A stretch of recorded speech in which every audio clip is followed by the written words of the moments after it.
അങ്ങനെ നമുക്കിന്ന് കൊഞ്ച് കൊണ്ടൊരു കറി വെക്കാം. കൊഞ്ച്, മാങ്ങ, മുരിങ്ങയ്ക്ക എല്ലാം കൂടെ തീയലല്ല, അല്ലാതൊരു കറി.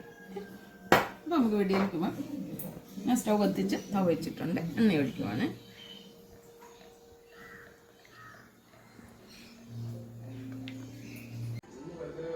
ഇച്ചിരി കറിവേപ്പിലയുണ്ട്, ഒരു സവാള ഉള്ളി, 2 പച്ചമുളകും ഞാൻ കുഞ്ഞായിട്ട് അരിഞ്ഞിട്ടുണ്ട്. ഇത് ഇഞ്ചിയും വെളുത്തുള്ളി, ആവശ്യമായ ഉപ്പ്,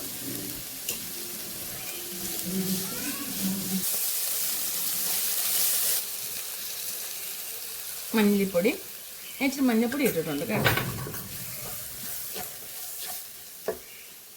പിന്നെ മുളക് പൊടി.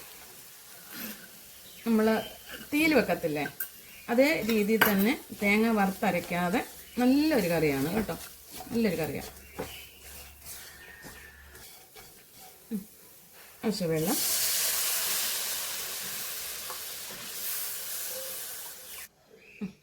അടച്ചു വെക്കാം, തിളച്ച് വരട്ടെ. ഞാനിത് പച്ചത്തേങ്ങ അരച്ചതാണ്. അത് മിക്സി ജാറ് കഴിയുക വെള്ളം എല്ലാം കൂടെ അങ്ങോട്ടങ്ങ് പോകും. ഇതിലൂടെ ഇച്ചിരി ഉലുവാപ്പൊടി,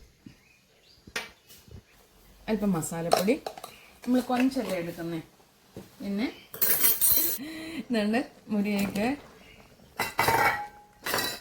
ഇത് ഈ മാങ്ങ ഉണ്ടല്ലോ, മാങ്ങയുടെ കടുമാങ്ങയ്ക്ക് എടുക്കുമ്പോഴേ ഞങ്ങൾ പൂള് മാത്രമേ എടുക്കാറുള്ളൂ. ഈ ഇത് മാങ്ങാണ്ടിയെ കിടക്കുന്ന മാംസം എടുക്കത്തില്ലേ, അത് ഞങ്ങൾ ഇങ്ങനെ വെച്ച് മീൻ കറിയോ ഒക്കെ എടുക്കും. അപ്പോൾ അതും കൂടി ഇട്ടിടുവാണ്.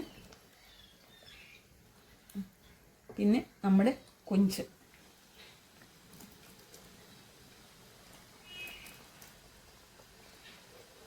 രണ്ട് മൂന്ന് കഷ്ണം തോട്ടുപുളി ഇടുകയാണ്. കാരണം നമുക്ക് മാങ്ങായും കൊഞ്ചും അല്ലേ, ഇച്ചിരി തോട്ടുപുളി ഇടുന്നതുകൊണ്ട് കുഴപ്പമില്ല. തക്കാളിക്കാണെങ്കിൽ ഇടാം, പക്ഷെ ഞാൻ തോട്ടുപുളി ഇട്ട് ഗ്യാസിൻ്റെ പ്രശ്നം വരത്തില്ലല്ലോ. പിന്നെ ലേശം കായപ്പൊടി,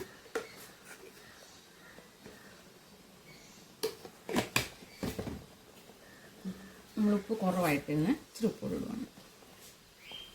അടച്ചു വെച്ച് വയ്ക്കും. മുളകുപൊടിയും മല്ലിപ്പൊടിയും വഴറ്റി തേങ്ങയും കൂടെ അരച്ച് നല്ലൊരു കറിയാണിത്. നമ്മൾ കൊഞ്ച് ഏതെല്ലാം തരത്തിൽ നമുക്ക് ചെയ്യാൻ പറ്റും. കടുക് വറുക്കാൻ ഇട്ടുണ്ട്. കടുകില്ല, മുളക്,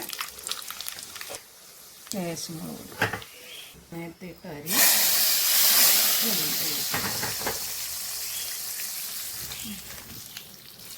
നല്ല കറിയല്ലേ.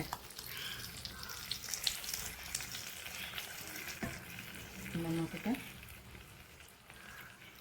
ഉപ്പുണ്ട്, പുളിയുണ്ട്, എല്ലാം ഉണ്ട്. നല്ലൊരു കറിയാണ്. അപ്പം നിങ്ങൾക്ക് കറി ഇഷ്ടപ്പെട്ടാലേ ലൈക്ക് ചെയ്യാനും ഫോളോ ചെയ്യാനും ഷെയർ ചെയ്യാനും കമൻറ്റ് ഇടാനും മറക്കല്ലേ.